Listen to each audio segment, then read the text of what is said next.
ಪ್ರಭು ಇಹನು ಎನ್ನ ಕಣ್ಮುಂದೆ, ಸತತ ನಾ ಹೆದರದಂತೆ ಆತನಿಹನು ಎನ್ನ ಹತ್ತಿರ. ಪ್ರೇಷಿತರ ಕಾರ್ಯಕಲಾಪ 2 ವಾಕ್ಯ 25. ಪ್ರಿಯ ಸ್ನೇಹಿತರೆ, ಪ್ರಭುವನ್ನು ಸತತ ನಮ್ಮ ಕಣ್ಮುಂದೆ ಇಡೋಣ, ಧ್ಯಾನಿಸೋಣ, ಸ್ಮರಿಸೋಣ, ಪ್ರಾರ್ಥನೆ ಮಾಡೋಣ, ರಕ್ಷಣೆ ಹೊಂದೋಣ. ಆಮೆನ್.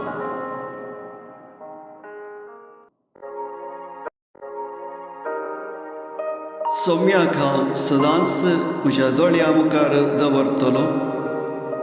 तो म्हज्या उजव्याक आसा म्हणटच हांव केदींच हालचो ना. धर्मदूताची कृत्यां 2:25.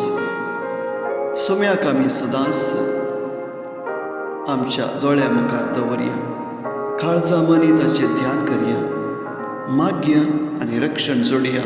आमेन.